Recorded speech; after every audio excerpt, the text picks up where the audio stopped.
Bonjour, je suis Patrick Badetz, responsable pédagogique du Master en ingénierie de projet à l'école d'ingénieurs Estia à Bidart, dans le Pays Basque. Alors avec l'équipe pédagogique, je suis ravi de pouvoir vous présenter en une dizaine de minutes les points essentiels à retenir à propos de cette formation. Alors il s'agit d'un master universitaire de niveau M2, réalisé au moyen d'un partenariat entre l'école d'ingénieurs Estia, l'Institut d'administration des entreprises IAE de Bayonne, ainsi que l'UPPA, l'Université de Pau et des Pays de l'Adour.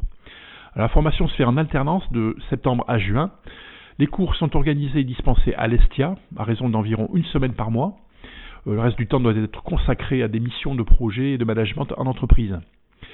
Les apprenants que nous accueillons ont des profils très variés en termes d'expérience, d'âge, de culture et de secteurs d'activité.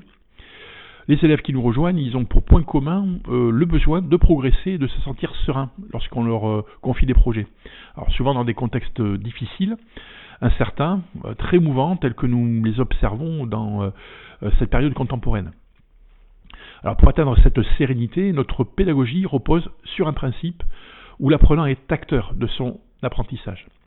Les intervenants enseignants ne se positionnent pas en sachant, mais ils poussent les apprenants à analyser les situations qu'ils vivent en entreprise au regard des apports qui sont donnés tout au long de l'année, en interaction avec les camarades et donc les membres de l'équipe pédagogique. Alors c'est pour ça qu'il est indispensable d'être missionné sur un projet en entreprise en alternance avec les cours. Ça permet donc d'appliquer et de prendre du recul sur les situations que vous vivrez dans le réel, en entreprise. Alors, on garde également volontairement des promos de taille raisonnable afin de favoriser les échanges entre camarades et puis faciliter cette prise de recul tout au long de l'année avec les enseignants. Alors, regardons maintenant comment l'année va se dérouler. Alors, les cours se déroulent physiquement à Bidart, à l'école supérieure des technologies industrielles avancées. Alors, bien que le terme industrie soit utilisé, les apprenants du master viennent aussi d'autres secteurs très variés, tels que la santé, le social, les services, donc la banque par exemple, ou l'agroalimentaire. Alors l'avantage de cette localisation est que les apprenants sont immergés dans un environnement très dynamique sur le campus Estia. Donc en termes d'étudiants de tous horizons, d'entreprises innovantes et également de structures de recherche. Alors cette immersion est élargie au territoire de la Soule où on va faire une semaine de cours externalisés à Mauléon durant le mois de mai pour notamment découvrir cet endroit très riche sur le plan industriel et culturel. Alors regardons maintenant le contenu des cours. Donc les cours sont répartis sur 12 semaines. Donc ces 12 semaines sont réparties sur 10 mois pour un total d'environ 400 heures.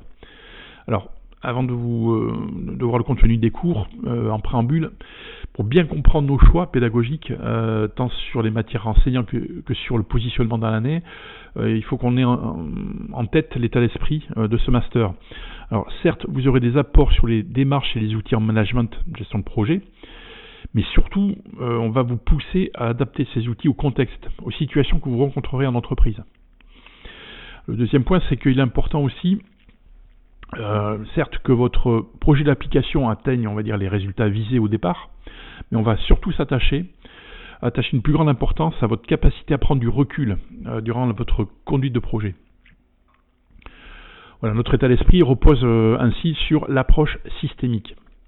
C'est-à-dire qu'on va vous pousser à vous intéresser au contexte et aux liens qui se nouent entre les différentes personnes de votre projet, plutôt qu'à la seule mise en œuvre académique standardisée d'outils préformatés. Alors, ce préambule étant fait, on va regarder les 6 thématiques ou 6 unités d'enseignement dans cette formation. Alors, la première thématique, la première UE, concerne les outils fondamentaux en gestion de projet, donc tels que la planification ou le cadrage. On va aborder également des outils pour rendre les pilotages plus faciles et visuels. On fera également un focus sur 4 démarches que nous identifions comme indispensables à connaître pour gérer des projets, surtout dans les contextes d'incertitude et de volatilité qu'on rencontre dans les entreprises depuis quelques années. La seconde UE, elle s'intéresse plus aux personnes, aux acteurs, les personnes avec qui vous allez travailler durant votre projet. Quels sont leurs profils, leur fonctionnement, leurs intérêts, leurs enjeux, seuls et en groupe, comment ils fonctionnent entre eux, comment vous fonctionnez vous-même et aussi avec eux. Alors, on verra des outils d'analyse qui vous permettront de construire des actions adaptées au contexte et favoriser des conditions d'implication. Également d'appropriation et aider à prévenir des potentiels conflits par exemple. La troisième UE aborde l'innovation et l'entrepreneuriat. Vous, en tant que chef de projet, il vous sera nécessaire de vous appuyer sur votre créativité et également celle des collaborateurs pour sortir notamment des sentiers battus lorsqu'il y a des obstacles. Dans certains cas, des solutions pourront donner lieu à de nouvelles activités qui viendront soutenir votre projet. Alors, ces activités pourront être valorisées dans le cadre d'une création de modèle d'affaires et d'entreprise. Le quatrième thème concerne la logique financière. Alors, il ne vous a pas échappé que notre environnement professionnel a énormément changé depuis la financiarisation des marchés. Donc, la manière de manager et de conduire les projets est forcément impactée. Des décisions stratégiques parfois nous échappent en tant que chef de projet.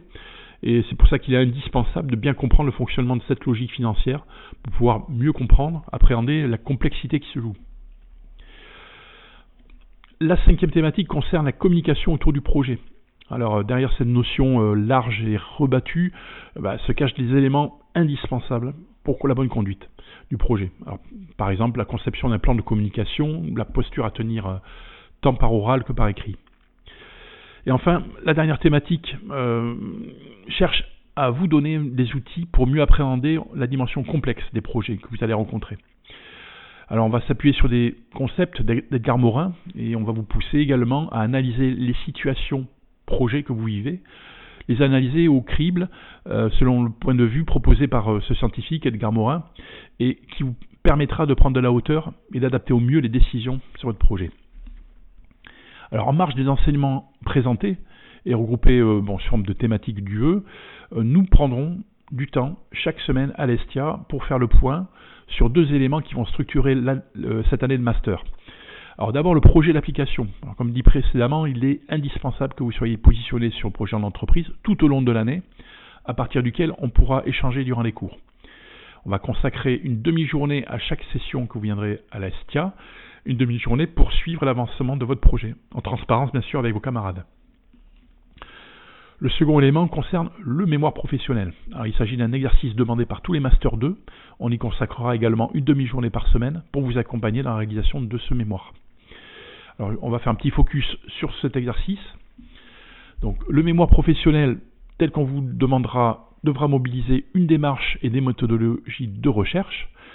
Donc à partir de votre projet d'application, vous devrez identifier une problématique scientifique, mettre en œuvre des outils de recherche que nous aborderons, qu'on découvrirons tout au long de l'année, et puis bien sûr il vous faudra proposer des préconisations qui soient applicables au contexte de votre projet d'application. Bon voilà pour le contenu. On va regarder maintenant ce que deviennent les apprenants en sortie de cette formation. Alors d'abord, 95% de nos élèves sortent diplômés. Ils trouvent un emploi dans les 6 mois qui suivent leur sortie du master. Alors, pour certains déjà en poste, pour certains apprenants qui sont déjà en poste, ce diplôme leur donne accès à des postes de meilleure responsabilité, où ils pourront en particulier se voir confier des projets de grande envergure. Alors pour les apprenants qui, eux, postulent à de nouvelles entreprises, cette formation leur donne un avantage, bien sûr, lors du recrutement. Alors, notre master existe depuis 25 ans, on a un bon réseau d'élèves qui nous reconnaissent, qui communiquent l'excellence de notre master. Alors je vous laisserai d'ailleurs prendre connaissance des témoignages venant de nos anciens élèves qui sont disponibles sur le site internet Estia Master IP. On a un taux de satisfaction au niveau du master qui est proche de 100%. Les élèves qui sortent de la formation font tous le même constat. À l'issue, ils se sentent plus en confiance. Ils se sentent en confiance lorsque leur supérieur leur confie un projet sensible. Ils savent exactement par quoi commencer, ils savent comment faire les analyses et anticiper les possibles écueils. Alors au-delà de ce sentiment de confiance, ils gardent surtout un excellent souvenir de leur promo en interaction avec donc des camarades au profil très varié, comme je disais tout à l'heure, tant sur l'âge, l'expérience, la culture ou alors le secteur d'activité. Voilà, alors si avec l'équipe pédagogique j'ai réussi à vous convaincre de rejoindre ce master, je vous invite à postuler sur la plateforme numérique e-candidat. Bon, le dépôt se fait chaque année entre mars et juin. Il y a des entretiens de sélection qui sont organisés mi-juin pour une réponse environ début juillet, avant une rentrée qui se fait habituellement mi-septembre. Voilà, vous trouverez le tarif de la formation selon la situation où votre entreprise paye ou alors que c'est par vos propres moyens. Il faudra également, attention, anticiper des frais supplémentaires pour la semaine de cours externalisée à Moléon, c'est-à-dire au moins pour le déplacement, l'hébergement et les repas.